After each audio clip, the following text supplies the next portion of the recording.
And now, Jabroni Studios, in association with Big Herm Productions, is proud to present to you, recording from an undisclosed location in Oakdale, Connecticut, it's Chris Burns, it's Chris Lynch, this is Dysfunction Junction. Welcome, everybody, to Dysfunction Junction, back again in your face for another week of social commentary, laughs, and, well, whatever the fuck we decide to give you. My name is Chris Burns. To my immediate left, my co-host, Chris Lynch. And in the chair, he has no hair, it is the producer, Michael Big Herm Herman. Hello, everybody. How's everybody doing tonight? Doing pretty well. How was Thanksgiving? Let's start there. Just finished my food coma. Nice. Herm? Oh, it's pretty good. Where's the pastrami, yo? It's in the fridge. Ooh. There's some in the fridge. I'm going to have to make a stop on the way home. My Thanksgiving was incredible. I'm glad everybody had a good time. I just want to ask a question around the room before we get to quick hits. Raise your hand if your football team finally scored a win this weekend.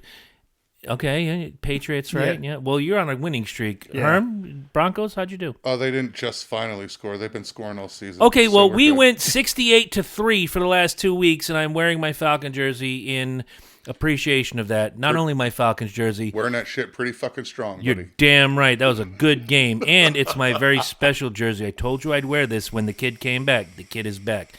This show has made me feel so good. We got a lot of positive reviews this week. A lot of positive feedback. People loved the music episode. And we've been asked when we're going to do another one. So we're going to have to come up with a topic for the music episode. And that's where you, jabronis, come in. JunctionDysfunctionShow@gmail.com is where you're going to send what music topic you'd like us to do. They love the drop-ins. There was a young man named Ben who loved it. He says, I didn't know who any of the singers were, but they all sounded good. So congratulations to you, Ben. Thank you, Ben. Thank you very much. Yes, I worked for so many hours putting that show together. Nobody has any idea how hard this man works. He is truly the hardest working man. In show business. In show business right now. But I'd be remiss if I did not mention, and I'll give Herm the chance to put this out for the public. We have a new platform that people can find our show on. Yep. I went through it and figured it out this week, and you can now find the Dysfunction Junction show on our YouTube channel. Yes. All episodes are posted except for the episode 3 right now, which was over 2 hours. Yeah, we got to find a way to trim it. And right now, they won't let me post a cast longer than 2 hours. Okay, so, trim a couple things. The teaser, episodes 1, 2, and 4 are all up in video form, so you can find us on YouTube. And the best part about it is you do not have to see any one of our ugly fucking mugs. I was just going to say that. You don't get to see our ugly mugs. We have faces for radio. That's right. There's a reason I've done this for a long time. But now comes the part where we're going to go around, give a little quick hit. I've been teasing mine for 2 weeks, so I'm going to let Lynch take his first. You're going to have to wait just 5 more minutes longer to hear the story. Lynch, what do you got? All right, so I was going through headlines earlier this morning. I kind of have two, and it's a toss-up as to which one I want to kind of dive into. Pick the one in the middle. I was going to say, pick one, fucker. What do you guys think about the Chris Cuomo case and being axed by CNN? Presumptively. He hasn't had any wrath yet from the network, but they're already kind of like they have the cross set up. This goes all the way back to the cancel culture bullshit. So he's opinionated. So what? I don't agree with him all the time. So what? That's what this country is made for, the exchange of ideas and opinions. The fact that there's a witch hunt for Chris Cuomo right now, and again, I don't agree with everything he says, but he should have a platform. He has the right to say what he wants to say and say it in a way that he... I'm gonna play Herm's card right now. However, you do, like when you go on Facebook or when you go to a venue, you kind of have to follow their rules. Kind of the same reason Allison Williams got fired from ESPN or Gina Carano got booted from Disney Plus, because it didn't fit that mold, and there may be a codicil in your contract that says you can't do this or say this or move this and work this. that's the only place I fall off and say, well, maybe they're right. Well, and the problem being is that we don't know if that's a caveat to his contract with CNN. Does he have that written explicitly in his contract that he cannot make statements like that or act in a manner that most networks have a I'm gonna bet dollars to fucking donuts. There's a you can't talk shit on us and can't be talking no shit that's gonna make us look bad while on our network. As you're an employee of our communications network clause. Well, and somewhere in that motherfucker. Well, I'll bring that close to home for me is when I worked in Mohegan Sun, they passed a social media policy back in 2012 that if you post anything defamatory, negative, or slanderous about the company, they can terminate your ass right on the spot. Yep. As well they should. Look, Okay. I may not have liked every day that I worked there, and I was there for 10.5 years. I certainly didn't go this is in the MySpace days, say Mohegan Sun could suck a dick. Mohegan Sun was good. It was individuals that could suck proverbial dick. I miss the atmosphere. I do miss the job. There are people that I don't miss. Yeah. And a person who's not going to be named right now is going through some of the same bullshit I went through back in 2018. Let's just say that he's being railroaded, and it sucks because they have an agenda. They have their path that they want to take, and if you don't follow that path, or if you question it, thank you, fuck you, bye. That's leftist thinking, though. It sucks because that's business. No. I'm just saying in the real. I'm agreeing with you. You heard me earlier, right? You did not have the car key in your ear. I agree. You work for them. You play by certain rules. But the leftist thinking is, if you don't agree with me, fuck you. And it shows a lot. I don't think that's an exclusively leftist. No, because there's a bunch on the right to do. I'm that's- libertarian. I sit in the middle and watch the world burn. well, and when I say, excuse me, he doesn't agree, or he brings up the points he brings up, or this person brings up, are very valid, and they should be listened to. And when he's complaining of certain issues that he's having, give him a platform. But is that platform social media? No, it's direct connection to the people that hold the keys to his fucking employment. Sure. Why is he being shushed and being focused on? I don't know the story. I don't know if there's something deeper, but chances are if you go through all the right paths, and there's that open door policy all the way up to, to the CEO. Any complaint, you don't like what you got here, go to this level. You don't like what you got here, you go to this level, all the way. If you get to the top and you're still being kind of, hey, you might not want to do this, then you have a problem. Has he gone through all those, or she, I don't want to assume who this person is, because I don't know. Have they gone through all the channels and exhausted every option? Yeah, and at every avenue, roadblock. We'll discuss this off air. Okay, cool. Well, Herm, you got anything? No, I got nothing this week. Of course. All right, you guys have heard it for 2 weeks. A man, a few words. Yeah, not often, but that's okay. We still love them anyway. I had a lot ready to go, and now I know, and we're gonna we'll explain that in a few minutes. I'm not mad. I'm just saying I had know. the whole rug pulled, and I'm like, but the son of rug's a not all the bitch. way pulled. You're still on the edge. You're teetering. yeah, we're good. I'm still here. All right, so for the last 2 weeks, I've been teasing this story. I went and did a horse show in Springfield, Massachusetts for a wonderful group called State Line Tack. Had the best time working that weekend. And on the way home, I knew I wasn't going to make Connecticut in time to grab beer. So I stopped in Springfield, little off to the side of the road, bodega type joint. And, okay, it doesn't matter who I piss off at this point. The little Haji working behind the counter. I go in, I grab my 18 rack of Miller Lite, I put it on the counter, and I happen to be wearing my Kevin Harvick Busch Beer racing jacket. I will post a picture for all to see, so you have a reference. It'll be at our Facebook page. And the guy looks at the rack. He looks at me. He looks at the rack. He looks at me and goes, "You are buying the Miller Lite." I says, "Well, yeah, but your jacket says Busch." Yeah, it's a racing jacket. It happens to be the sponsor of my favorite race car driver. Can I please pay for the beer and just move along? Got a long drive ahead of me. You do not like the Busch? okay, now he's got my attention, and I'm in that tractor beam for all you Star Wars fans. I'm in the tractor beam, and I can't get out. I'm stuck in this conversation.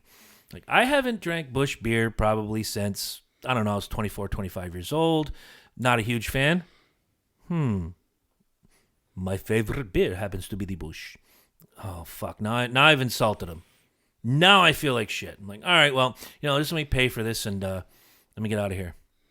How much you want for a jacket? What? Like, this dude just, it's colder than a witch's tit out there, first of all. Second, I've only had this jacket since July. Bought it at the races. Like, I'm not willing to part with it. I give you $85. No. I know how much a jacket is worth. I know how much it means to me. Yeah, 85 is not enough. I give you 100. No, in case you missed it, Haji, I am not parting with the jacket. Thanks, but no thanks. I know what this thing is worth. I also know what I paid for it. Don't tell anybody. What? Go ahead. And this guy's known you exactly, 5 minutes? 35 seconds by my count. I want to buy your jacket. Yeah. Your clothes. I will give them to me. Yeah. I need your clothes and your motorcycle. Okay, Arnold. I'm like, okay, I'm really not enjoying this conversation. Can we just move along? I give you 120 and your case is free. I'm like, free beer isn't going to part with this jacket. This is the most Hollywood couldn't have written this conversation. But for a split fucking second, when you heard the word free, thought about it. Did you go? Thought about it. Shit, maybe. But 120 is a bit too low. Considering I just bought this jacket months, plural, ago. Not years. I haven't had this thing forever. Right. It's still shiny and new. They give me shit when I wear it to work. Like, oh, here comes the sun. Because it's all bright and shiny. The shiny. light blue is really bright. It is very bright. But for the love of Pete, like, I don't go up to strangers and be like, yo, man, it's a nice Yankee jacket you got on. Give you $50 and pay for your pasta dinner. No. No, I mean, who gives this fucking dude just out of nowhere, the unmitigated balls just to, I will give you 120 and your case is free. Well, I got to give him kudos for his sack the size of grapefruit. The negotiation skills were lacking. level. Lacking. I mean, he started way too low. Absolutely lacking. But, I mean, for this guy that, you said, 35 seconds that you've known him, is willing to walk up to you and say, I'll give you $125 for your jacket. And your case is free. That was the part that, like said. How about lifetime free gas whenever I drive through this podunk fucking town? Which actually I do often. Because you have to go up to... I got to go up to get Emma in Vermont or bring her back or whatever the fuck. And I could find this place in my sleep. You go to the Big E instead of where Gate 1 is. I don't know if any of you know where Gate 1 at the Big E is. I know exactly what you're talking about. It'll be on your right. It's right next to a little pasta restaurant. So it's like Haji's Beer Mart and then the pasta restaurant. So look for it next time you go to the Big E in Springfield, Massachusetts. And it's no Bunghole Liquors, though. It's not Bunghole Liquors. It's not. The best name for a liquor store ever. Absolutely. And before I stop this, you mentioned Bunghole Liquors. I do have to mention that if you are also a fan of the Speedway Review, we do come back with a vengeance this Wednesday night. We took a week off for my personal tragedy and then for Thanksgiving. So this Wednesday, as you hear this tonight, if you're listening to this on Wednesday, if you're listening to it on Thursday, you missed it, go find it on Facebook. We are going to review the career of Ryan Newman and talk a little bit about the Rocket Man from humble beginnings to multiple NASCAR winner. And we're going to have a little fun along the way. But thank you to all of you. We were here, so we didn't quit because I think we both needed that week. But Speedway Review definitely thanks you. Go check us out on Facebook. It is Facebook exclusive only. So without further ado, we're going to take a real quick break because my bladder is the size of a nickel today. And we're going to come back with the main topic. See you in a minute.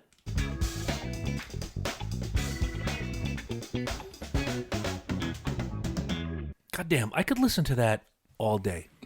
On a loop, constant loop, like an 8-hour loop. Yeah, you've listened to the show in the car, and your shoulders start to move. You start chair dancing. Fuck yes. Yeah. I gave myself $1 tip. That's how good my dancing was. Okay, you way beside the point. You left your shirt on, though, right? Of course. Okay. I wouldn't show this melted ice cream to just everybody. Part 1 of a 2-part episode. The question for the panel, and we'll start with Lynch.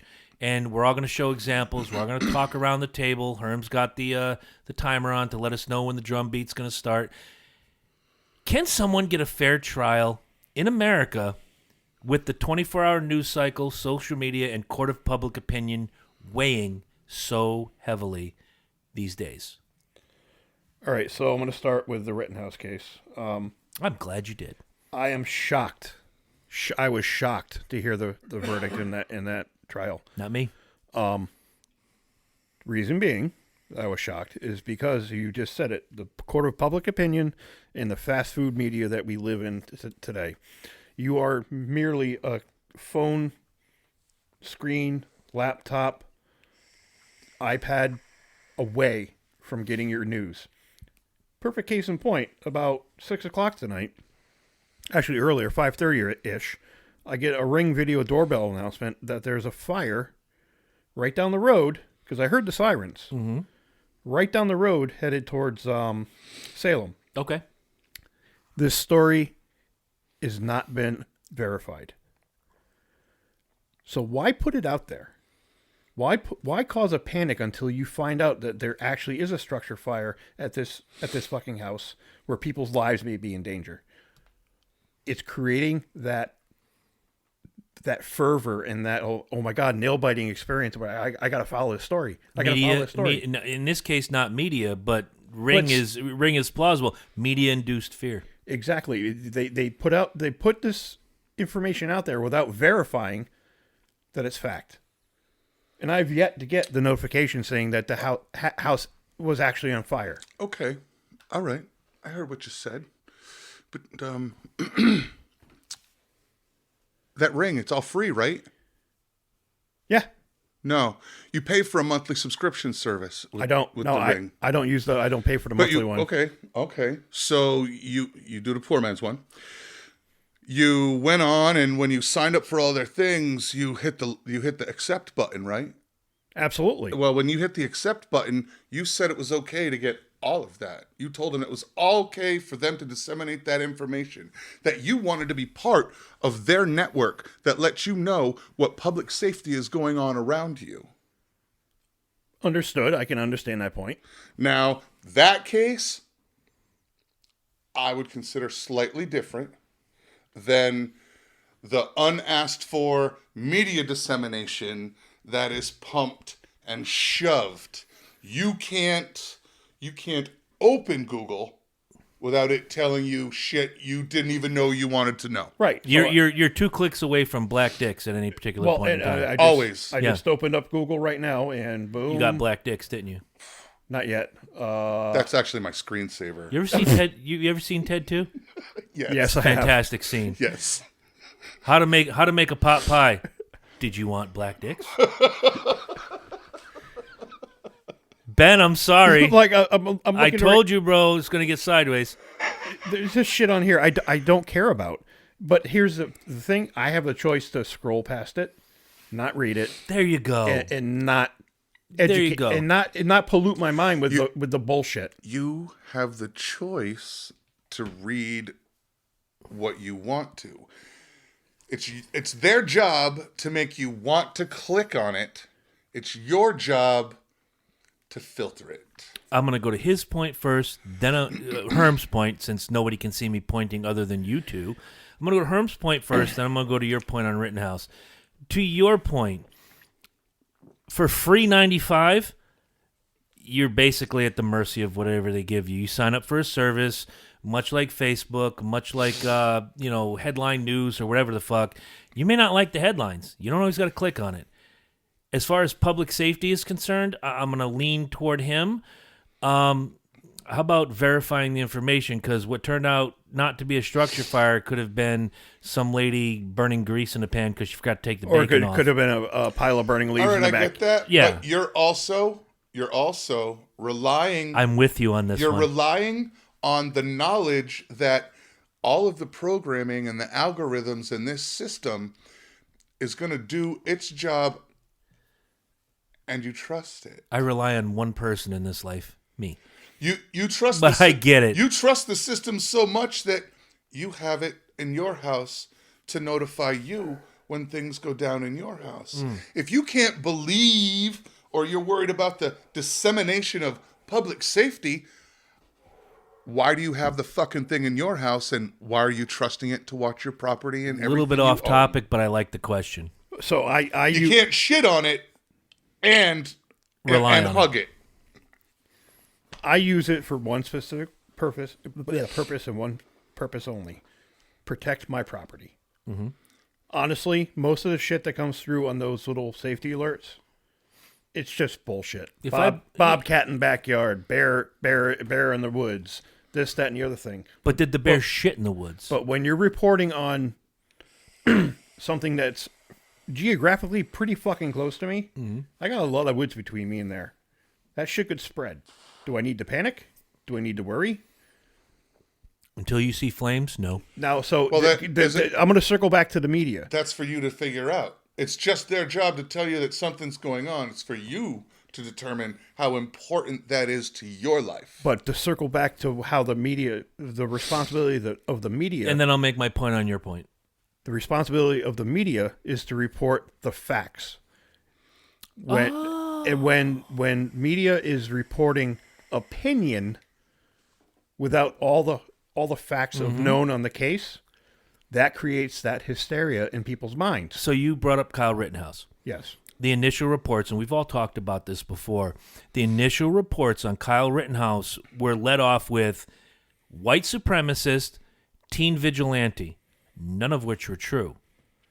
You can agree or disagree on why he was there. That is fine.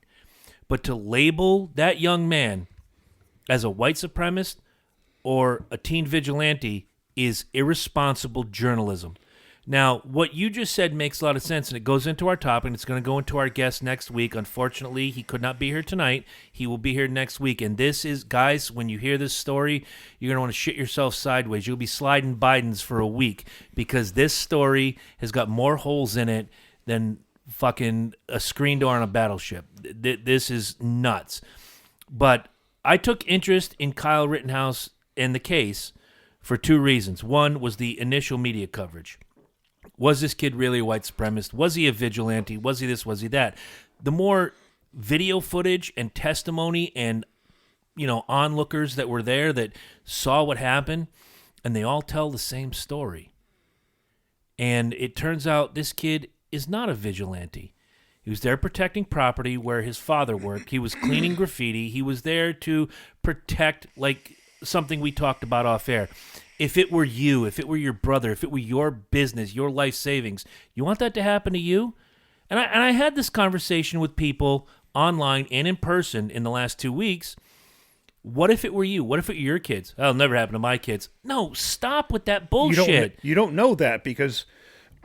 because speculation and 50 cents will get you a warm cup of coffee. Won't be hot, but it'll be warm. Mike's a small business owner. He has a DJ company that he prides himself on providing a quality service. And he does a fantastic job. And if somebody goes out of their way to shit on his business, and I know about it, you don't know the facts, man. There's more to the story than what you're being told. You're being told half of the story. You're only being told one side. And that's why I was so shocked that based upon the media coverage of the Rittenhouse case, the prosecution came in with such a smug attitude and big shoulders and, pompous attitude. I got this. This is in the bag. Well, I don't even know why we're going to trial. He's fucking guilty. You can't go into any court with that attitude. You have to go into I'm getting smug now. I'm putting my feet up. This is bullshit. Yeah. You can't go into a court. This is where I go nuts. Go ahead. Well, you can't go into a court with a predisposed notion. And as Mike had mentioned to me off mic, was that they go through the voir dire process and they go through a selection process. Or as my cousin Vinny would say, voir dire. But they go through the process that you were afforded in our judicial system to select the people that they think, the judge and the attorneys think, that are going to be less prejudiced. The prosecution and the defense have to agree on all 12. Correct. And if there's all right, hey, I know that cop, or I know this person. Oh, you know what? Quick story while we're here, and this will work in. I had jury duty about 10 years ago, and it was a murder case. I was excited, dude. I was so rigid. I walked in there, like you said, shoulders out, puffed. I'm ready to go. I am listening to the facts of the case, and I had read about it, not extensively, but it was local. And I'm like, ooh, okay, I remember this, but I don't remember all the details. They started to read off the witness list. I knew 12 cops, 3 firemen, 2 AMTs, and one of the bystanders. Out of a list of 104 potential witnesses, I knew 30. That happened to me back in like '99. Because wait for the finish when you're done. Go ahead. Remind me of the finish. Because I worked at the casino, I worked with a lot of state police officers working in surveillance, and when I go through voir dire, they put me in the courtroom. Then I see this one cop walks in. Hey, Lynch. Hey, Lynch. Hey, Lynch. Well, see, I didn't even have that because none of these people were allowed at the jury selection. Well, and I wasn't presented with the list of potential witnesses. We were doing. They don't do that until you move into that pool of 64. Yeah, and then once these guys started walking in, the judge goes, "Something tells me you know most of these guys in this room right now." I was like, "Yeah, I do." He's like, "Where do you work, son?" I said, "Mohegan Sun in surveillance. I work alongside tribal police and Connecticut State Police."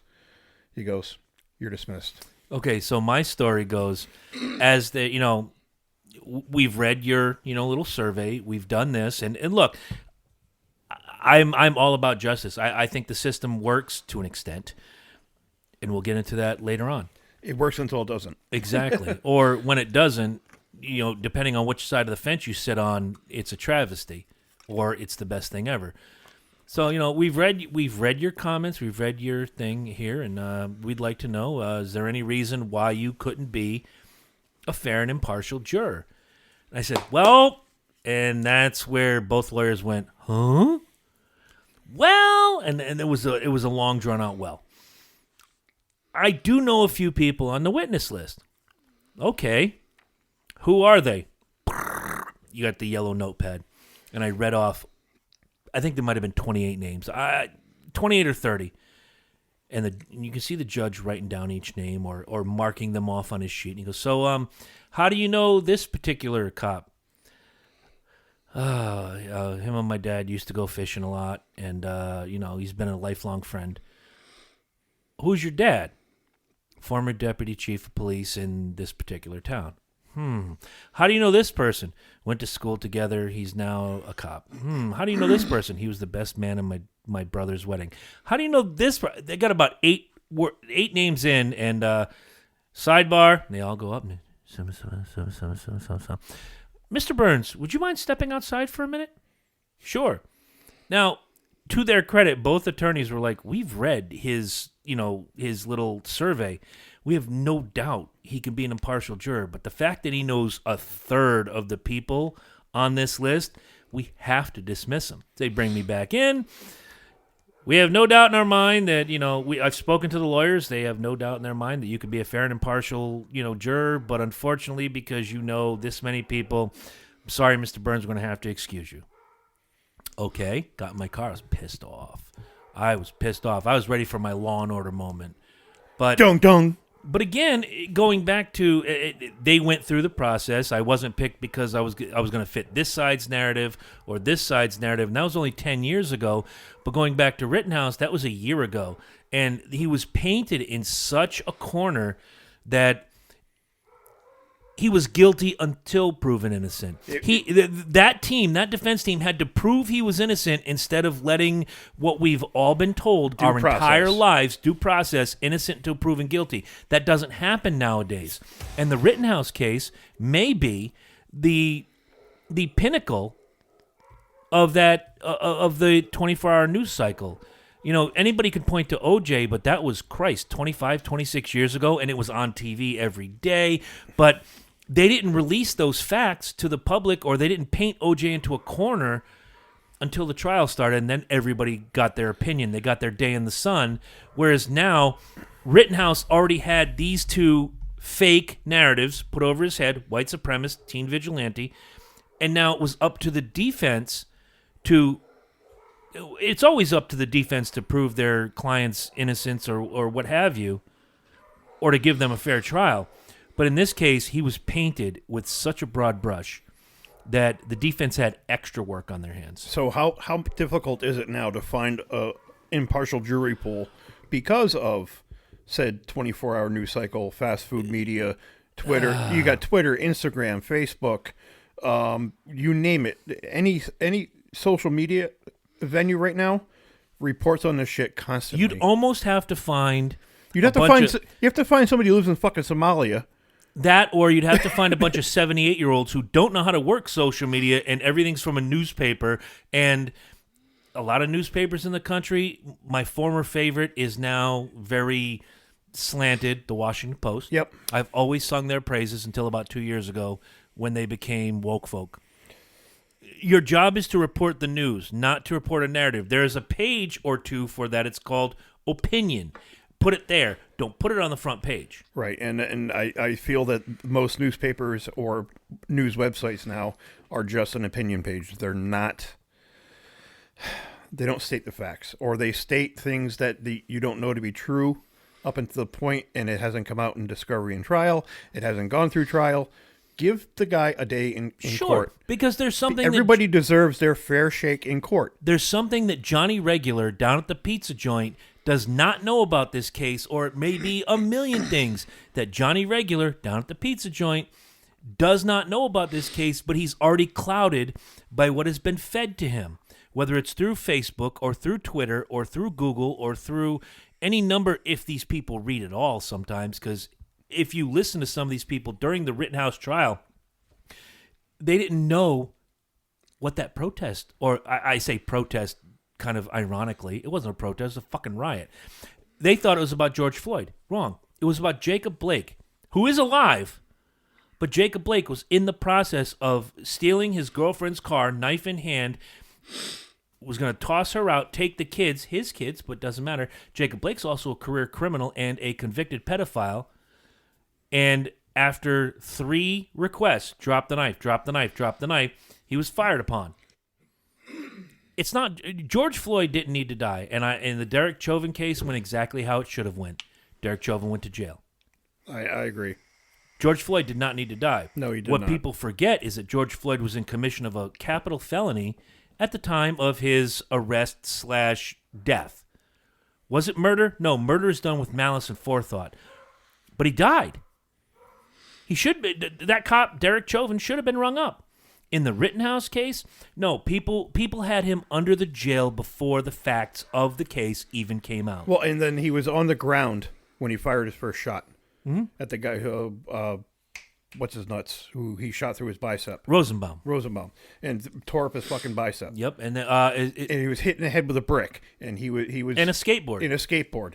I mean, granted, he was 17 at the time of the incident, still a minor, in possession of a weapon that he was legally allowed to possess in that state. In that state, yes, but because he had 50%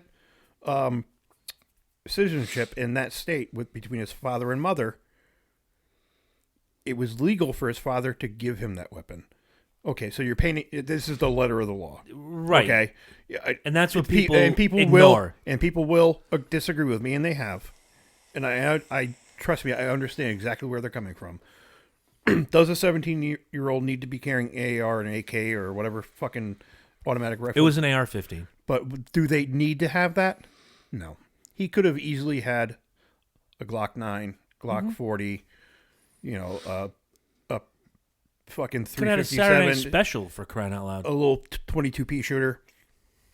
As long as that kid is legally allowed to possess that weapon, if he fears fight or flight for his life... He ran 3 times. And video shows it. And he used escalation of force. Mm-hmm. He retreated. He was attacked. And then he retaliated. At the third time? At the third yes. time, he retaliated. So, what who was it? Was it Rosenbaum? What? Not Rose. It might have been Grosskreutz, the guy who lived. There's Grosskreutz. There's Rosenbaum and another guy that died. The other one you said, the Grosskreutz or whatever. Grosskreutz lived. He Yeah, testified. He's the one that got shot in the arm. Yeah, and he was the one that actually testified. He was asked, when did not Rosenbaum, damn it. When did Rittenhouse fire upon you? When I went to grab for his gun and take it away from him. And you had already drawn your pistol down on Mr. Rittenhouse. Yes. So the intent was there. Had he not done what he done, this is a different conversation. Absolutely. And because the way the media portrayed this entire story, like to your point, you said that he was already painted as a white supremacist, teen vigilante, just walking the streets with an AR-15, just looking to start a fight. That is not what this kid was doing. He was defending his family's property, defending his family's business. If I owned a small business and you're coming into my city and you're trying to set fire to my business and steal shit from me, all bets are off. I want to turn this conversation over to Herm real quick. Are you on? Are you good? I'm on. Okay. Again, Lynch brought it up. You are a small business owner here in the area that we live in. Mm-hmm. You do public events. You do weddings. You do karaoke. You do all sorts of neat shit. Here's the question I'm going to ask you. Do you have a permit to carry in the state? No. No. If you did. I do, but I carry. Oh, nobody needs to know what happens. We're going to edit that in post. No, we're not. We're going to leave it in. But, all right, let's say this was an open carry state, and you're carrying, and someone comes in to one of your events and tries to pipe bomb it. Your life is in danger. Now, your first instinct is, okay, there's a fire, we need to exit. Now, as you're exiting, someone has a lead pipe, and they're looking to smash your skull in. Self-defense is everybody's right. Yup. So I'm not asking your opinion on whether Rittenhouse was right or wrong, because we've had conversations about this, and I really don't want to drag it out. However, if you shoot your aggressor, how are you the asshole? Because I drew a gun. Wrong. No. If someone's coming after you, lead pipe, firebomb, Glock 9, whatever dipshit McGee there, Grosskreutz was carrying, he drew down on Rittenhouse first. If you look at all of the video, he's either got barrel up or barrel down. He was not in an aggressive position at any time until the third time he was knocked to the ground and Grosskreutz went for the rifle. Self-defense is everybody's right. So when these people say, well, as long as there's a cause, who cares about rioting? Who cares about looting? We'd all like to come to your house this week and protest something. We'll steal your shit and, we'll come in. I need a big screen TV. Mine's good, but it's not good enough. If I can't see WrestleMania 11 as big as Lynch's wall, I'm not happy. So if you got a big-ass TV, tell us where you live. I'd like to come with my cause, no matter what it is.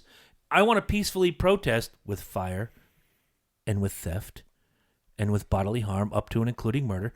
And I want to do this, but the question goes back to you. You've already kind of agreed. Self-defense is everybody's right. Yeah, but then there's mitigating circumstances. Thank you. Because am I just the DJ at the event that somebody's popping off? Or are you the target? That's what I'm saying. Are you the target? Well, and here's the problem. So somebody comes over to my house, Your house. My house. Uh-huh. And wants to destroy all my DJ and all my sound production, wants to destroy my studio. Shoot him.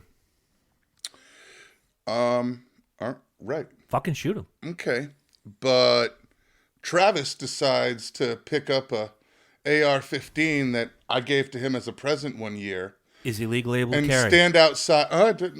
Sure. He's of age, and in this state, yes, sir. It's a long gun. That's what I'm working on. I'm gonna see if we are on the same page or we're gonna go sideways. So now, when somebody tries to come to my house and Travis shoots them, is he right? Have they already started to commit the act? Have they 'Cause already I'd say started? no. Have they already started to commit the act? Have they started destroying your equipment? They may or may have. Let's say they're already trying to set fire to the house.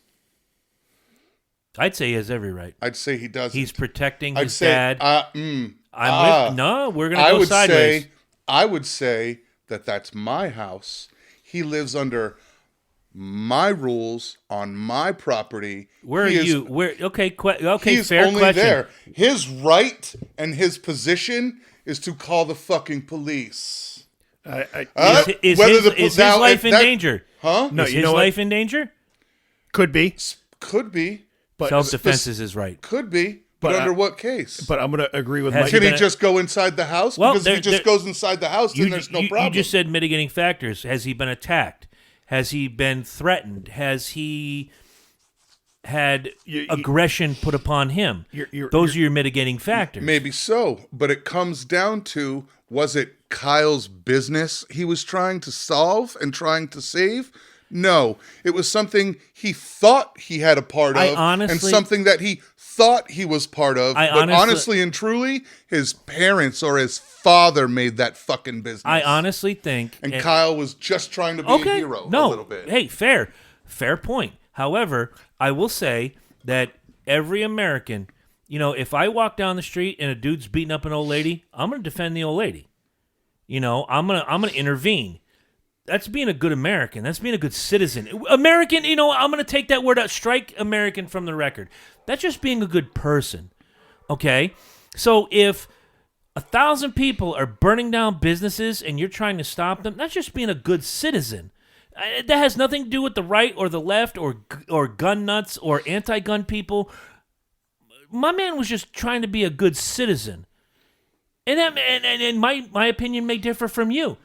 But I'll tell you this, if that shit came to our town, I'd want to be on the front line, not sitting in my house waiting for it to happen to me. Well, and I can totally understand Mike's point in this. So do I. It's up to Mike to defend his own business. It's up to Mike to defend his own property. And if your son were to grab a gun that... Not just grab a gun, left where he was and went to my house specifically because he knew there was a gun there that he could get his hands on, that he could do his defending with. I'd stand behind him 1,000%. He specifically went to that house because there was a gun there. I'd stand behind him 1,000%. Look, and I'm not saying that cleaning the graffiti, I'm not saying putting the fire out, I'm not saying a lot of the shit that he did wasn't correct in being a good person, but deliberately going to a neighborhood to pick up a weapon and picking up a weapon to stand on your front lawn when you specifically haven't been targeted personally, there's a line crossed, bro. I can't go downtown because there's a riot with a gun because, hey, this is my fucking town.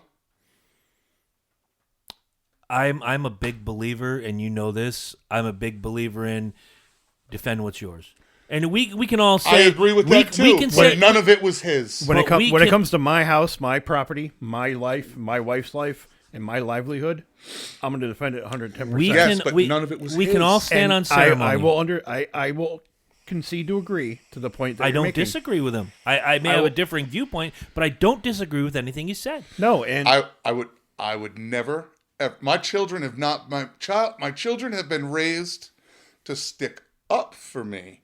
All right. Somebody's talking shit on me. Somebody will be like, "Yo, that ain't that's right." fucked up. Okay, and they'll say that. However, at no point have my kids ever been given the green light that if anything goes wrong with this house, pick up a gun and start shooting people because they seem aggressive. Of those three, how many are of adult age to make their own decisions? 2. Okay, fair question. I'm sure. Here's where I'm And going. only because one of them's only like 12, 13. Right. So going back to that point, if shit's going haywire south in the town I live in, there's a lot of other lives involved.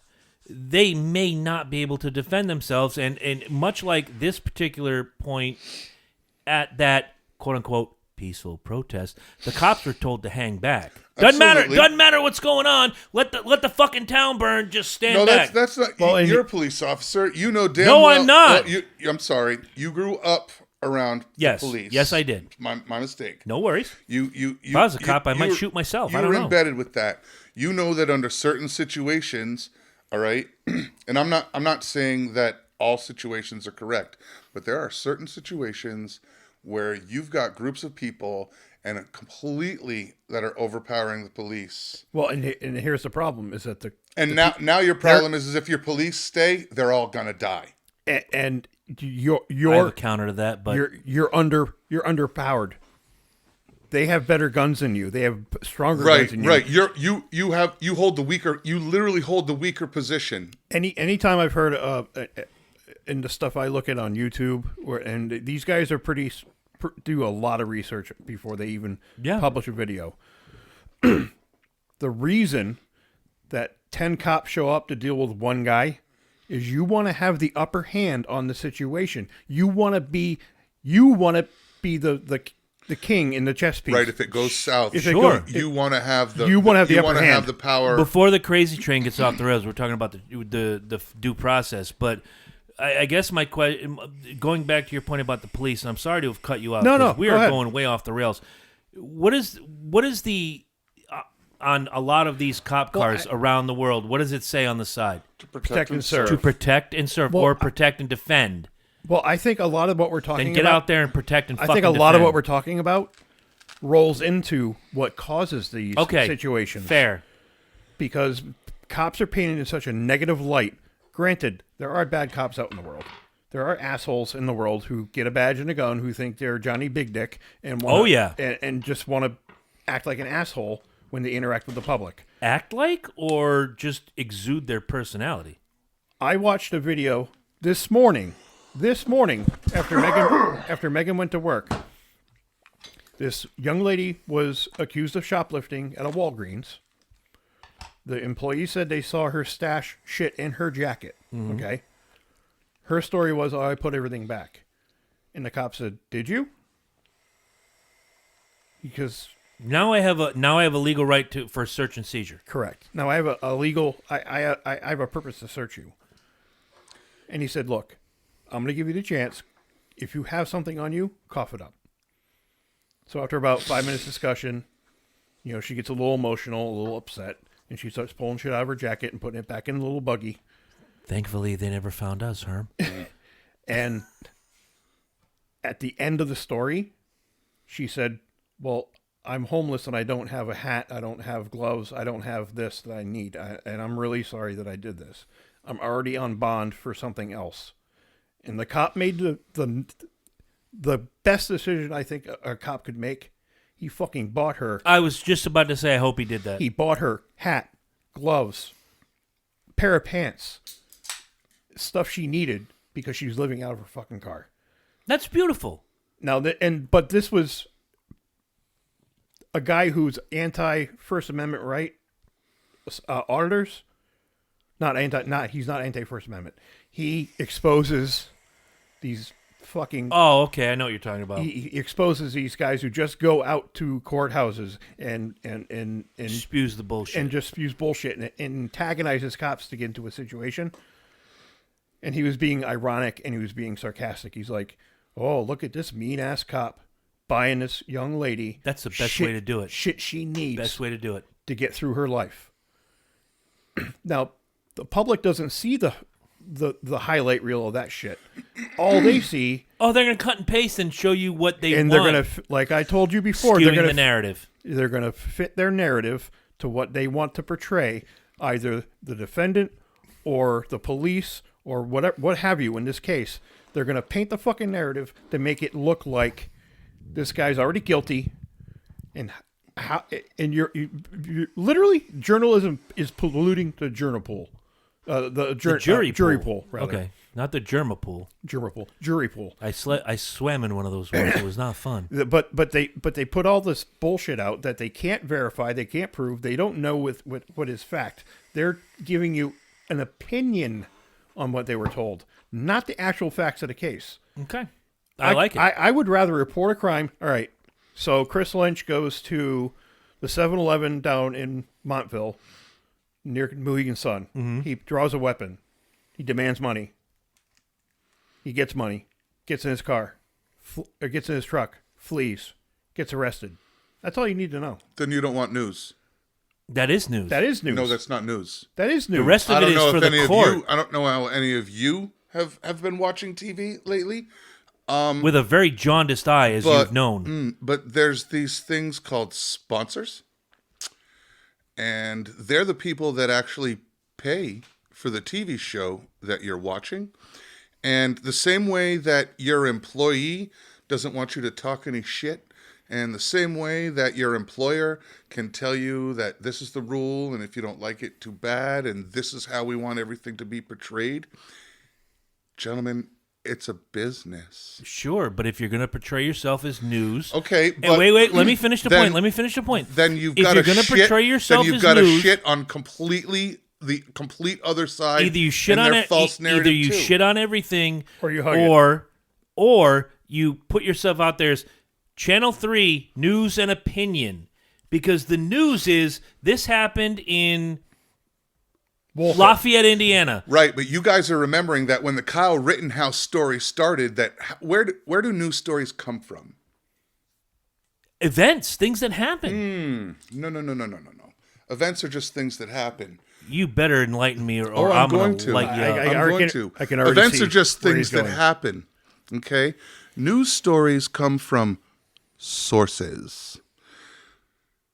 So when they immediately started with the Kyle Rittenhouse thing, they're getting news from sources involved. You can't talk to Kyle Rittenhouse. That motherfucker's been arrested. What you have And is there was media silence but until the trial. What you have is people involved all over the place around it, and those are the sources that the media is using. The problem is it's very similar. It's kind of similar to science, and I'm not saying that mainstream media on both sides don't cloud a lot of shit. Okay, but here's the thing with science. Like, you learn something with science, and it was that way when you were a kid, right? And then, because, like, you know, Pluto. And then... Not a planet. All right? And then we Maybe grow it is. up. We don't know. And then science changes. And no, now Pluto is not a planet. And then there's some more things that happen in science. And it's back. And then, Pluto's back. That's the same development that happens with your story. The story happens right here. The problem is they only have this big of a pool of information right off the rip. As he's showing, it's about the size of a tuna can. Yeah, we're talking a tuna can. It's compartmentalized. Right? Well, it's what they can. They've got to be able to put something on the fucking air. Otherwise, they make no money. I can understand that So point. they take what they get, and slowly, you get a court of opinion that starts, and that's fine. But if you noticed, the Kyle Rittenhouse case did change over the course of time. The media in the beginning, yes. When the trial started. Yes, the media in the beginning, when it all went down from what they were getting from their sources, that's what the situation was.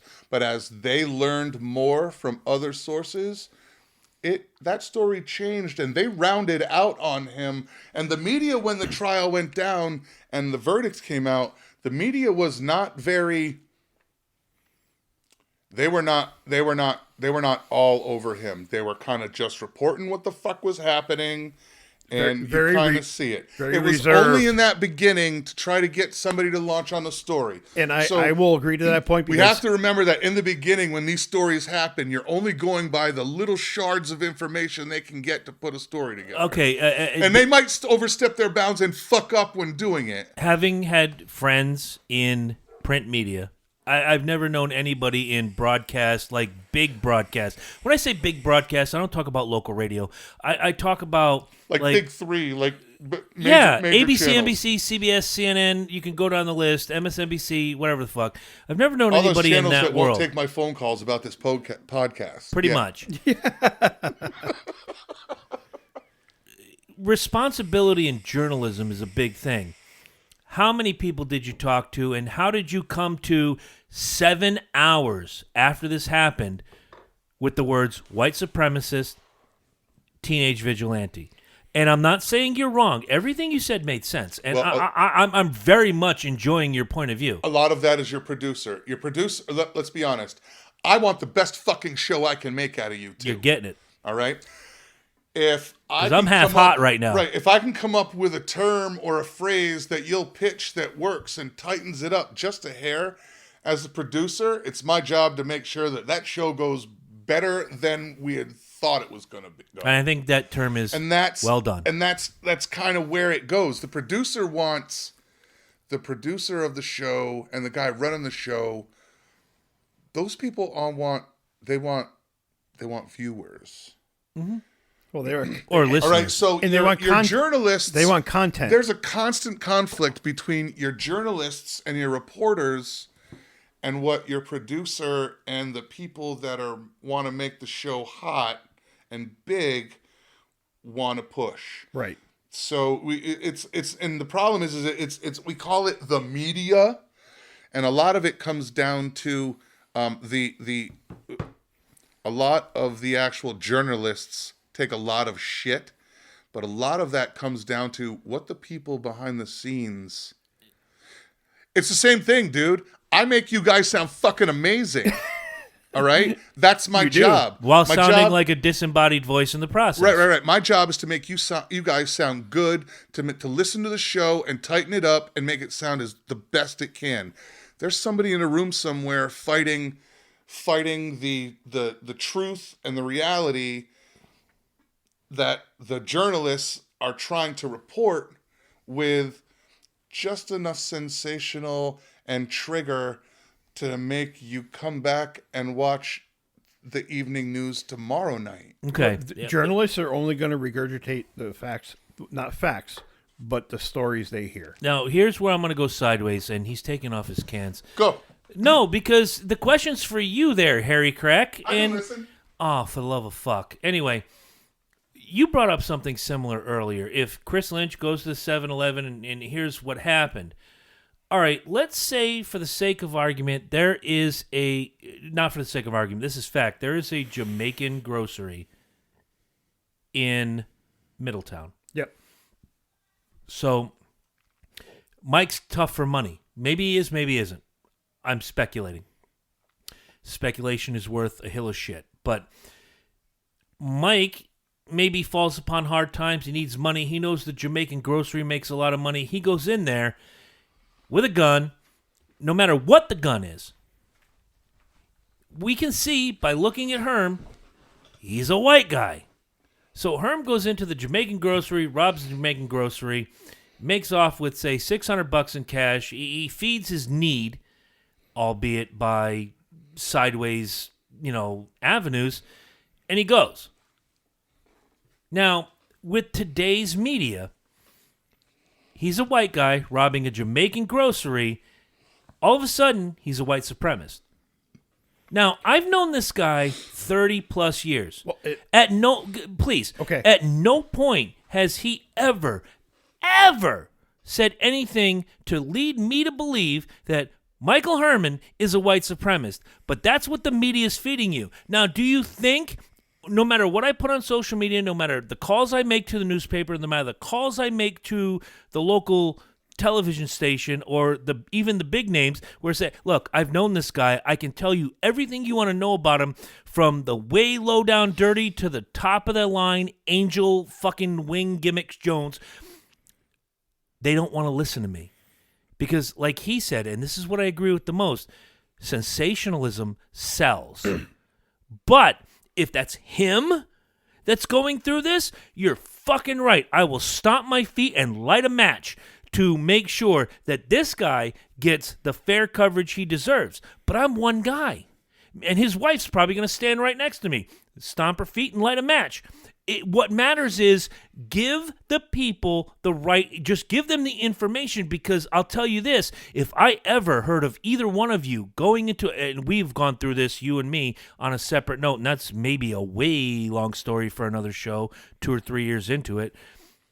If you believe what you're told, If you are operating with 50% of the information, you are 100% of a fucking idiot. Well, and you're crippled because you don't have the second viewpoint. Basically, you were the example. Hit it. All right, so to your point, what if before I robbed the Jamaican grocery store, I had been drinking or hanging out with a group of people that were known to be disrespectful and hateful towards Jamaicans? Did you know that at the time? No, it. Oh, that's a very valid question. Well, Did you know that at the time? Were you singing "Fuck Bob Marley"? I mean, seriously. I mean, well, here's where I'm going with that. Is mitigating that circumstances, which you brought up earlier. Here's where I'm going. Is that we had reports that Kyle had a couple of drinks with a bunch of guys in a bar that were known Proud Boy members. Was seen drinking. Wait, is this real? Uh-huh. I have never heard this. Prior to this, it was seen. He was known. It was, and that's where I'm going. If that was true, all right. So that was the report. So here's where I'm going. The report is if it was reported right after I knocked over the liquor store, the grocery store, that I've been hanging out with a bunch of anti-Jamaican people, would you say it would have been a safe assumption to connect, to add one and one and come up with a number of two? You're asking my opinion? Absolutely not.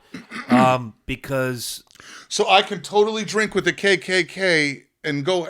Let's just say I totally go out and drink with the KKK, but when I show up at the Black Panther meeting to do my meeting, that's okay. Total side note, but this goes to your point.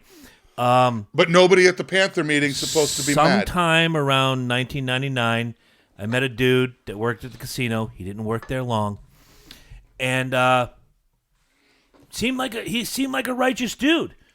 He was like, dude, we work grave shifts, so you get out at 8. You have to wait for the packies to open at 9. Dude, you want to drain a 12-pack? I'm like, dude, sounds great. You seem like a fucking righteous dude. You seem like you could be a friend. Okay, we get together. We drain a 12-pack. We're having a good time, whatever. The next day, I show up at work. I see him in and about the hallways. He goes, hey, man, I really enjoyed that. I want you to come meet my friends. And he hands me a card. Do you know that card was a KKK card, and I never spoke to that dude again? Association does not immediately mean guilt. Not to you. No, to the public opinion. That's the problem. But yes, it does, sir, because I can tell you this from being a chef. Perception is everything. Everything in life is about perception. I can't wait to hear this, because we have another point we have to make, and I know the timer's clicking. Yeah, we're at like 50 minutes right now. Yeah, I know. It's perception is everything, all right? All right, so it's one of the easiest tricks I tell young cooks, that color equals cooked. Sometimes you can get away with flubbing something because there's just enough color on it that it looks like it was done right. Now, the perception is that when you get it out to the table, it's perfect. Is food the same thing as this? Come on, man. But it is. It is. If you perceive it as perfect, is it not perfect? Perception isn't reality, bro. But it is reality. Every one of us, perception that goes is reality. back to another episode. The way that we perceive everything in life is our reality. That goes back to my truth, your truth. There is no my truth, your truth. There's the truth. There is, this carpet is, brown with some white, or someone would say it would white with some brown, or some would say it's tan. But at the end of the day, we've all identified the colors of the fucking carpet. That box over there is a white box with a Superman logo on it. And the Facebook post with the dress that's either blue and gray or gold and yellow, or same picture, different I don't buy cameras. that shit. It is. No, I don't buy into that shit. It comes down. That's why perception is everything. What you see as a shade of blue over on the wall is not the same shade of blue that I see. You and I can agree that it is a light, beautiful sky blue. However, the two of us do not see the exact same shade. We both perceive that as the same color, and we both see that as sky blue, but I may see it in a lighter color. It's not the same color in your eyes as it is in mine. But if you bring the creator of, you're talking about the dress thing from way back when, I hated that. Or whether it said Clara or whether it said Maud or whatever the fuck that thing was. Right. If the creator of said, say you're wearing a t-shirt right now, it looks to be navy blue. Mm-hmm. Anybody with that's not colorblind will look at that and go, minimally they'll say, it's blue. Some may say deep blue, some may say navy blue. But if you bring John Haynes, and I don't know if it's a Haynes t-shirt, I'm kind of speculating right now. But if the tag says Haynes and you bring John Haynes, totally made up dude, I don't know if there's a John Haynes. If there is, listen to the show. And he comes in and he says, yeah, I made that shirt. It's navy blue. And he goes, fuck you, it's not. You just heard the actual fact from a person that was responsible. You heard John Haynes's reality. He made You the heard fucking John- shirt. Yep. If you and make me saw, and he told you what color if he you make perceives me that a shirt steak, to be. if you make me a steak today, and I say this is fish, am I wrong or am I right? You're the customer. Technically, Horse your shit. perception is right. No, I- the customer's not always right, But and I I- fight this every day. I understand Herm's point on this. Is I do that too. I just want to fuck with him. But steak perception- is not fish. reality is 99% perception of how you perceive what you're told, what you read, how you and in discussions like this. We may all three of us disagree on the same fucking topic. I may say, nah, I kind of see that more as a topaz. Oh, for the love of shit! You know, It's my perception. I've seen a shirt that was called topaz that looked just like that before. If he buys that on a rack that says do you know navy, how I know you're gay? there I you said the go. word because I said the word topaz. Topaz. Thank you. Fist bump, my man.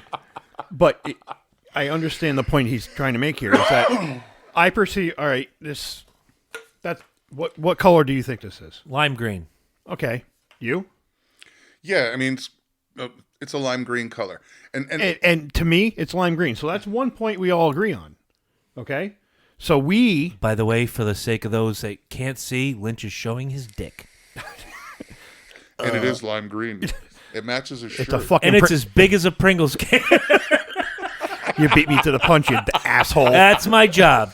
But yeah, like that's but one of the few things that we agree on. Probably because for this, just say none of us can come up with another fucking specific color name. Well, and look at my sweatshirt. But- It's a Yard Dog sweatshirt that I got 2 years ago. yeah, Kelly- see, I call that Kelly Green. Kelly Green. That's Kelly Green All right right, there. so, but you match it up to this. Could it not be mistaken for the same thing No, because one's lighter than the other.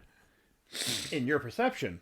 I'm not colorblind, asshole. I can see I it. get, but you that's have I the get thing. where you're going. You have to understand where the people become educated into how they identify with. I certain get that. things. But lime green is not Kelly green. Steak is not fish. And I'll stop it there because you know I'm going to go on a 20-minute rant if I say the next words that want to tumble out of my mouth. Around the table, quick, before we go into the next topic, going on to this fair trial in America, starting with Lynch, did Kyle Rittenhouse get a fair trial? I believe you did. Herm? Yeah, I think you did. I agree. It's one of a few. And I'm going to now go, if you guys don't know about Brett Kavanaugh, stop the show. Go look it up real quick. We're going to make this as tight as we can. Brett Kavanaugh was, appointed to be a Supreme Court justice. He has to go through the vetting process. And a woman from 899 years ago comes out and says, he diddled me in a way I didn't like, and yada yada, and sis boom bah. And the feminists came out in force. Not just the feminists. You had just women in general saying, oh, well, if she says it, it must be true. That's where I'm going with all of this, and you guys brought it out. You guys really brought the sauce during the Rittenhouse discussion. It was hashtag believe all women. But wait,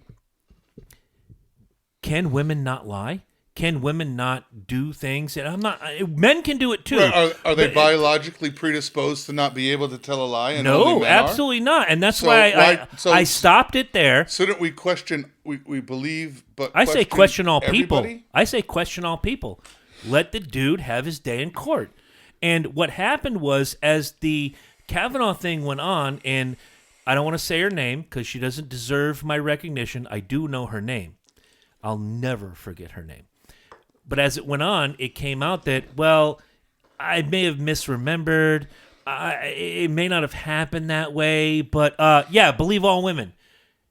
you know, again, I'll point to you, Lynch, because you know me. You know I have a daughter. You know some of the things I've gone through in my personal life. Do you want the facts or do you want just what's fed to you? I want to know the whole story. Exactly. 50-50. I've- Whether it's half of it's bullshit or the other half is the facts, let me disseminate what I believe are the facts based upon the As long as you have the facts and say that word again. Based upon the character Thank of the you. person that is being portrayed to me. Thank you. Like you said earlier about Herm, I would never think that about him. I would not say that he's racist or this or that or the other thing. What I believe and my perception of him as a person, he's a good, hardworking dude who busts his fucking ass every day and provides for his family. Absolutely. I will say this to your point about Herm. Not that I'm licking your ass or anything, but I've known Herm a long time. He just wants to make it sound good in post. There's one thing that people cannot. I'm sorry, two things that people cannot say, or I cannot say that people could say, and I'll call bullshit. One, you're right.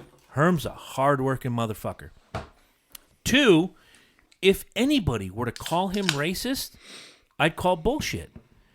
I mean, yes, his liberal use of the NIGGA term is kind of suspect, but you know what? It is what it is. I know you were given the pass, Steve Thomas. It's a comfortability thing, I got it. You said it to me. You and I both know. I say it to more white people than I do on the planet. I say it in front of my daughter just to piss her off, just to see her cringe. The crowd that I grew up with, the guys that I grew up with. No, and that was. It was just we used it. It was I was very much into the non. There wasn't a black and white group. It was just a group. It was just a group. Yeah, Well, and we why all can't we hung get out back the to same. that? And Well, that's the evolution of a term. yeah, like I those- use it, like the word cracker. I literally use it. I know what its origins are, and I know exactly where that word comes from. And but we're literally, look, man. I call you guys fucker and asshole all the time, I am an straight asshole. to your face. What's up, asshole? What are you doing? Literally, it's a term of endearment. It's a term that we use within our group that's tight. Now, am I going to walk down the street and just be like, hey, fucker, what's up? No, but I've vetted everybody in the group that I'm going to say it around, that I'm comfortable. Once I gain if I'm at a party and you're not comfortable with me saying the word and I don't know who you are, sorry. As long as the people that I'm hanging out with and any of the brothers that are in the group are fine with it and don't give me no shit, that's all I care about. Right. I'm not doing it to insult anybody. It's like a hug. It's a comfort level. Yeah. You get to know somebody well enough that you know what line you can and cannot cross. But unfortunately, nowadays, that line is blurred so much. It's like, the line's drawn with an etch-a-sketch, and it's like shook every day. Yep. And the line gets moved closer to you or closer to the person who's offended. I will say, I have said offensive shit in my life. If somebody comes to me and says, hey man, that was kind of offensive to me, I will apologize. And I'm like, oh, sorry, dude. I didn't know that was a term that you didn't like. I apologize for giggling, but as you said that, the first thing that came to my mind was like, did you say that thing? The first thing I thought of was, why'd you eat the ice cream off the floor? But But you have to.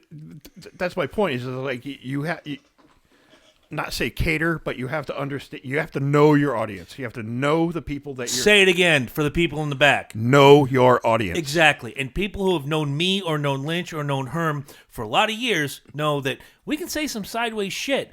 Does it mean, like, again, I'll go back to Herm, and he said it a couple times on the show, I'm not comfortable saying it unless I'm around my daughter just to piss her off. Nigga. NIGGA. To me, it's just a way to make my daughter feel uncomfortable. Well, do I say that in passing conversation? Hell no, I don't. However, again, know your audience. Do I walk up to some dude in the middle of Stop and Shop and go, what's up, my ninja? And that's why I use the term ninja all the time. It's just people understand I'm being ironic. Well, and we're way off the Kavanaugh thing, but I like where this is going. But you also recognize the fact that term may be offensive to somebody, and you're going to refrain from doing it in front of an audience that you don't know. Sure. We talked about this, I think, during our preview episode. Eddie Murphy, Richard Pryor, even now Dave Chappelle, Yep. get shit for saying what they said or say in their stand-up routines. And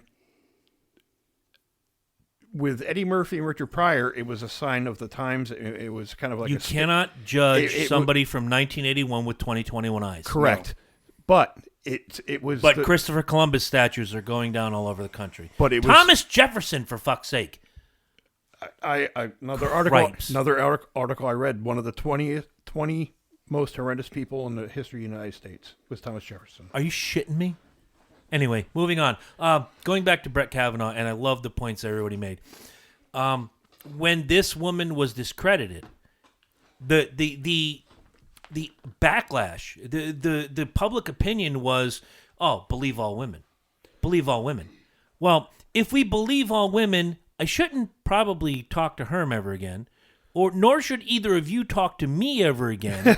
Or, I don't know what you have in your closet. We haven't gotten to that episode yet, but I'm sure there might be something where I'm like, I shouldn't talk to Lynch again. Believe all women is a fallacy.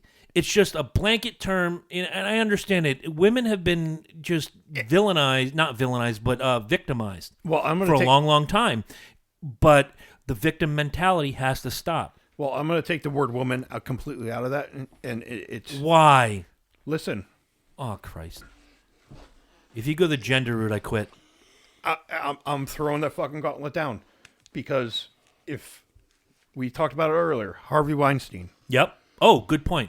It goes right to Kavanaugh. One was exonerated. One is guilty as fuck. Right. So do we believe all men? No. No. You give them their day in court. Do fucking process. Let Innocent them go till proven through, guilty. Let them go through the fucking process. That's the point. And you can't... I don't want... You should never assign gender on that. However, you can... But the feminists have, and that's my problem. Whether you agree or disagree with what their stance is, you have to respect why they're saying that.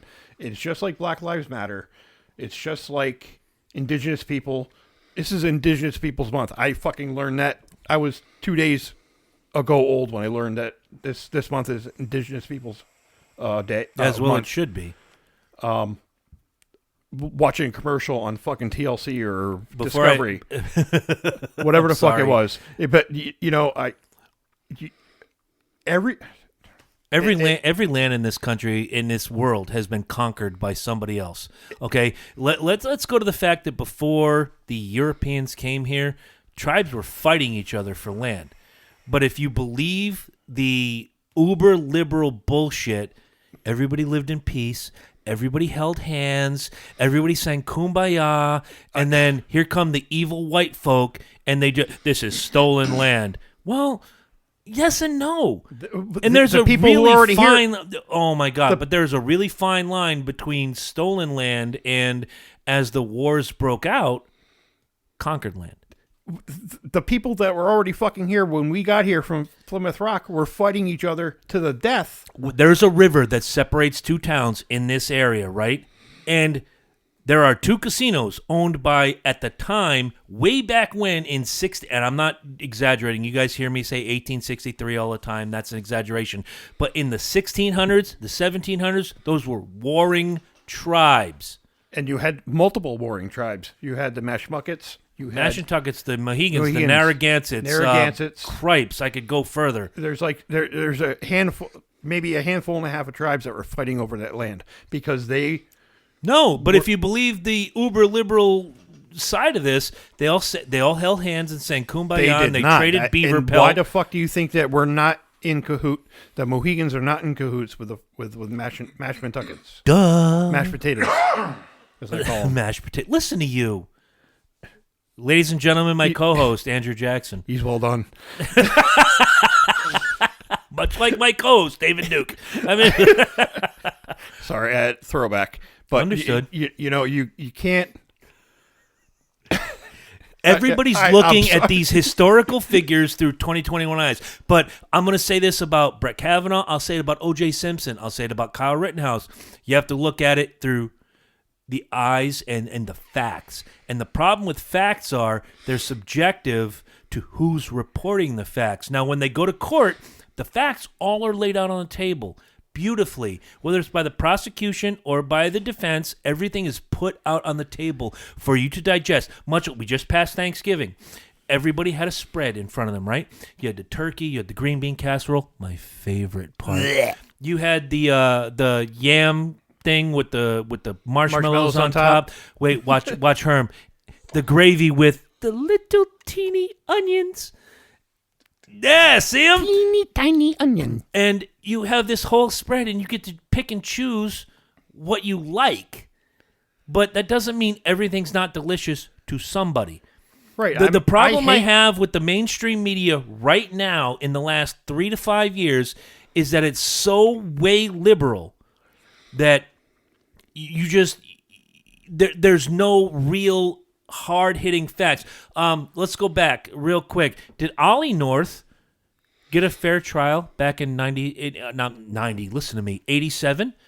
When he was put up there for the Iran-Contra hearings? That's a tough one because, it was so... I had a broken leg. I couldn't go to school. I watched all that shit. That's where my love for this came about. Well, and again, he was already painted as a criminal. Say it again. Already painted as a criminal and already painted as a person who was guilty. And he was fighting for his life to come out victorious to prove himself. They scapegoated him. Yeah, they did because absolutely. As a military man, Because he it's followed orders. It's He was easier. scapegoated. It's easier for the government to throw him under the bus than to admit that the government made a fucking mistake. Absolutely. And dealt arms to the enemy. As much as I love Reagan as a president, he's completely as culpable as Oliver North. And Oliver North was following orders. And he was complacent and just letting this whole thing go and not stepping up and saying, well, I kind of let this shit happen, so partially my problem. Okay, so real quick around the room. Did Brett Kavanaugh get a fair deal with the... It wasn't a trial. It was a congressional hearing against, I'll say her name now, Christine de Blasio Ford. So I think that her initial statement sounded plausible, but as time went on with that hearing, I could catch a fart and paint it green and make you think it's plausible. correct. But as that hearing progressed, her story became less, and Which less, is gonna and less, bleed and into less, next week. and Wait less, till you guys hear next week. Go ahead. and less and less and less plausible.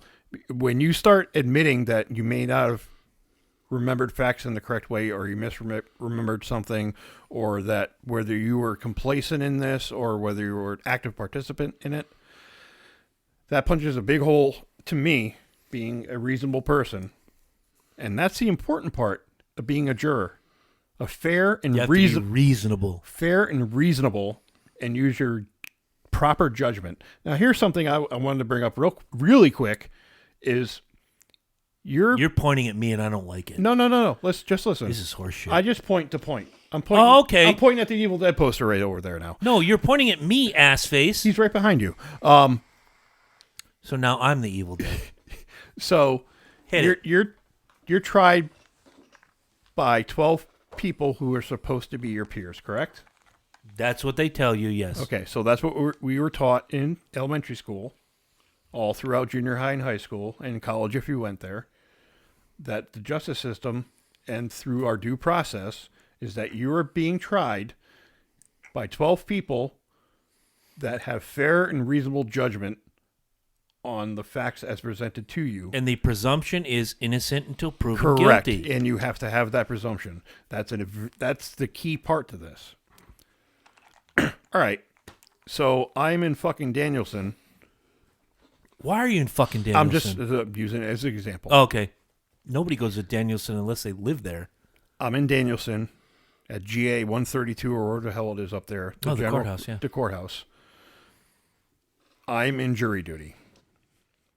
I get 6 very smart, reasonable people who can form an opinion on their own based upon the facts.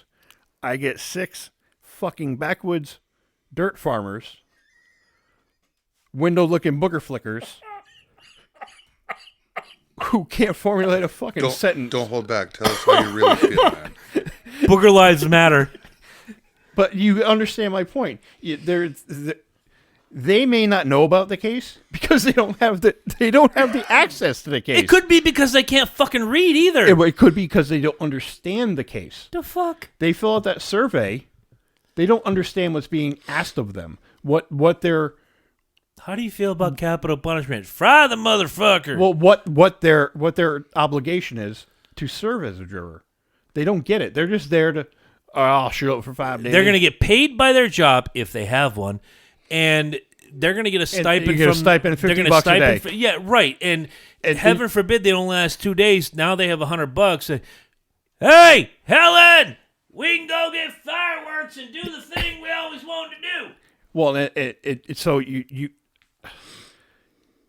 I get that the vetting process is thorough, but I also get where you can get two completely different sides in the same room, and you're not going to get to the point where you're going to get a concise and overwhelming verdict. And I think in 2021 that there is more pollution in the jury pool than there was, say, 20 years ago when we go to our guest next week, or 27 years ago when OJ was on trial, or 30-plus years ago when Ollie North went in front of the judge, or even, let's go local to our area in Connecticut, Michael Ross.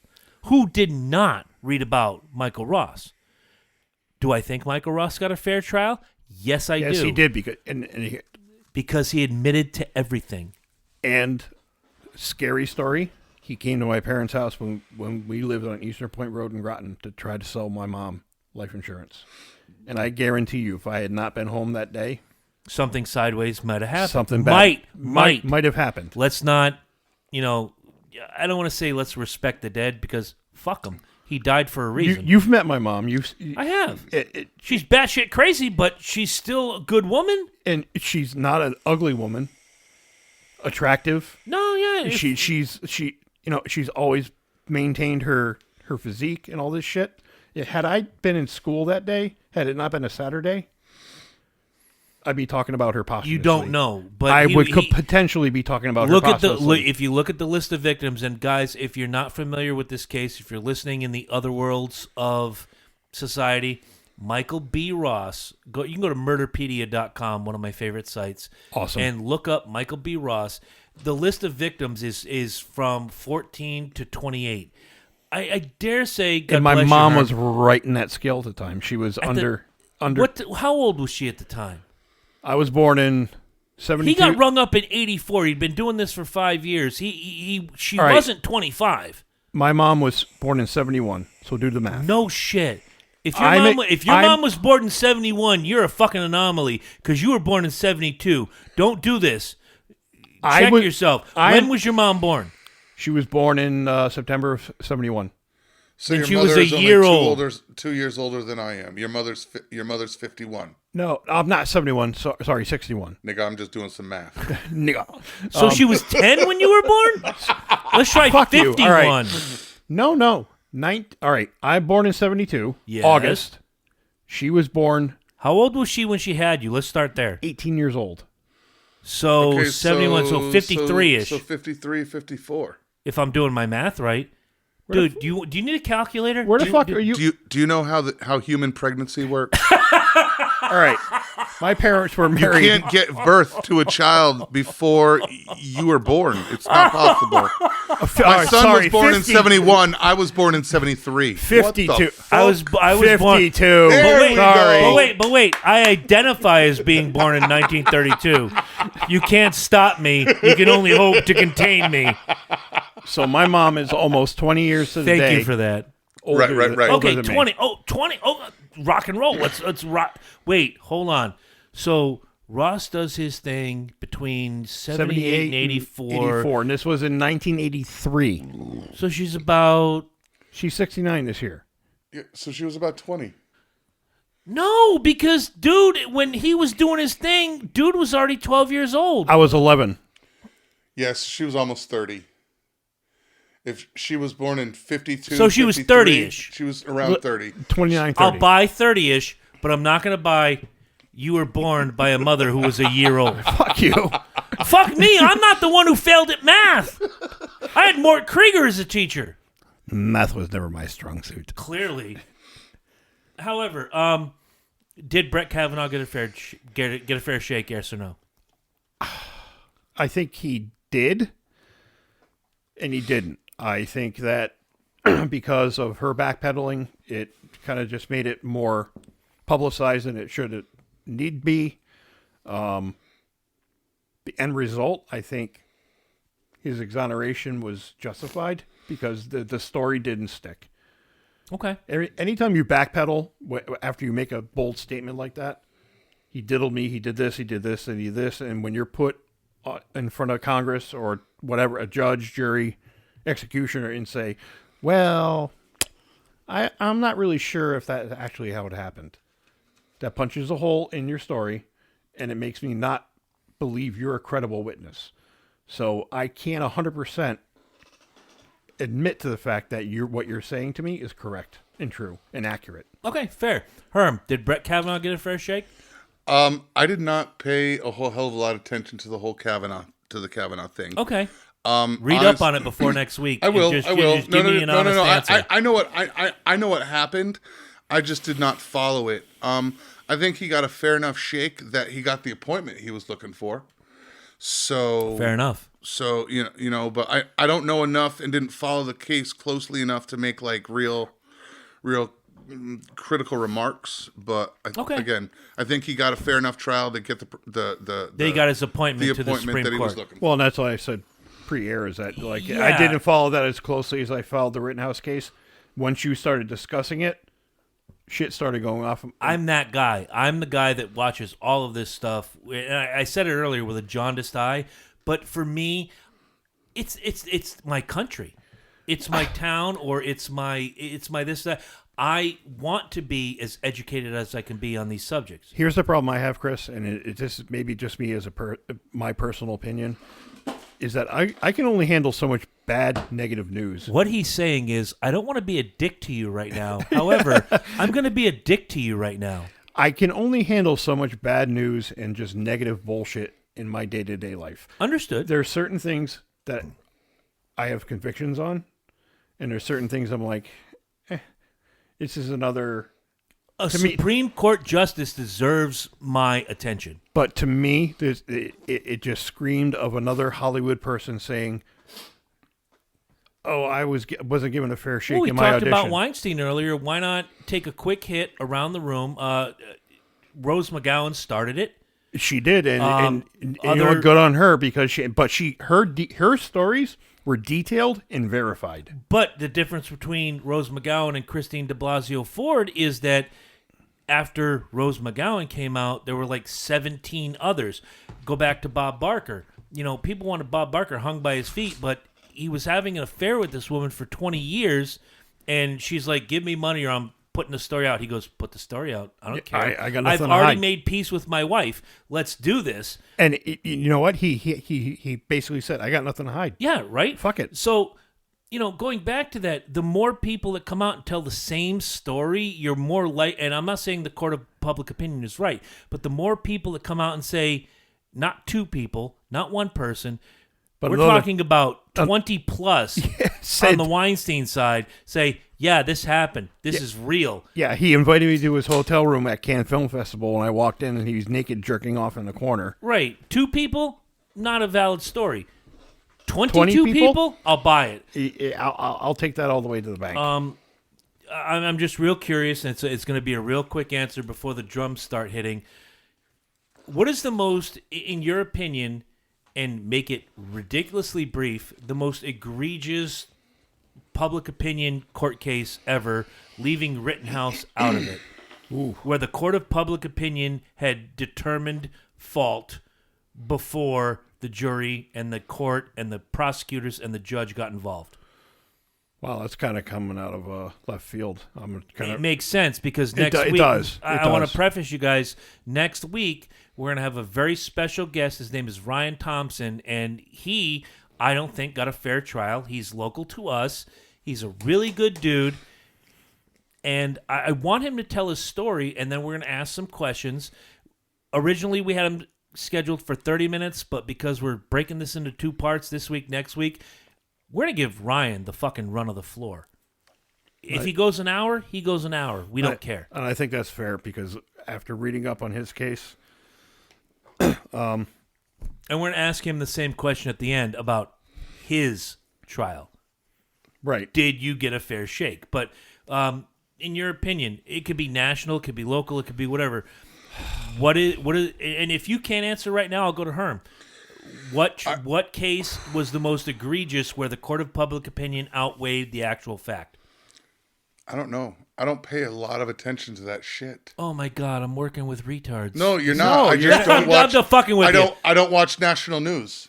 Well, and it goes to my point is that I don't watch national news. I just read up on a lot of stuff. I apologize. and I know you do because you're an intelligent guy that wants to have the finger on the pulse of the society and what we're the road we're towing right now and where we're going. And I get where you're coming from, but again, I can only handle so much negative bullshit in my life. I got my own shit going on. I got a house to maintain. I got a wife to provide for and help. And I had all of those at once. Thank God I'll never get married again. But recently, within the last 10 years, there have been several, and they're smaller cases, but Mike said this best. It's the sensationalism is what sell ad revenue and what can sell airtime and what can sell. My answer leads into that. And what can sell my opinion on the topic. It's really hard to discuss. Okay, I'll give you mine. And this dude was convicted before the facts came out, and when the facts came out, he was rightfully convicted and is sitting on death row, even though California does not have the death penalty anymore, which I think is bullshit. I'd rather be like Texas. They have the death penalty, and they use it. And they have an express lane for certain egregious murders and crimes. Scott Peterson was that is a good one. Convicted by the court of public opinion before all the facts came out. And when the facts came out, and I followed that story. I did too, actually. Like, ridiculously followed that story. So when the facts came out in a court of law, at first I was like, oh, yeah, it doesn't look good for you, Scott. I would love to hear what comes out of this. And then when it all came out, dude, you should be under the fucking jail. When the facts came out. All right, so you just jostled my memory. Okay. There was a Netflix documentary came out 2 years ago. Guy who worked in like this, I don't even know, it was like a mining field or something out in the Midwest. Are you talking about Chris Watt? Yes. Oh, that guy is guilty as sin. But not only did he admit it, but you could tell. We talked about this about 7 months ago. But here's the thing. Based upon what the media presented to you and his story, he would never hurt his kids. He would never murder his wife. He would never do that. He would never do that. It's not about who you are or what you've done or what the speculation is about how the media presents it. Correct. And watching that documentary, and I love the way they did that documentary. Have you watched that, Herm? No. Go to Netflix. I know you have Netflix access. You're welcome. Not that I'm fucking Netflix over, but I just added my ex-wife to my Netflix account. Sorry, Netflix. I pay for it. Fuck you. I can't remember the name of the documentary, but as soon as I have the name, like American Dad or American Murder or American Family or something, Chris Watt, when they show the body cam footage of Chris Watt and they show, the neighbor says, we have our garage cam. It kind of shows where Chris lives. Chris is backing up his truck into the garage, which he never does. Chris is out there at 3:00 in the morning, which he never is. And you can see him fidgeting and squirming and just, And when we talk to our guest next week, Ryan Thompson, Ryan never squirmed, Ryan never fidgeted. You know, again, brief. If you don't know Ryan Thompson, Plainfield, Connecticut, look up the case before next week. He's going to be a fantastic guest. Did Ryan Thompson get a fair trial? We're going to find that out next week. But with Chris Watt, dude, to watch him on that body cam squirm and fidget, and when he leaves the house, the guy looks at the cop and goes, I've never seen him act like this. I don't know what his problem is. Like, I understand if your wife is missing, you should be, if my wife were, all right, strike that from the record. If Chris's wife were missing, and he should be fucking verklempt. If Mike's wife were missing, he'd be fucking verklempt. I don't have a wife, and at this point, I really don't give a fuck.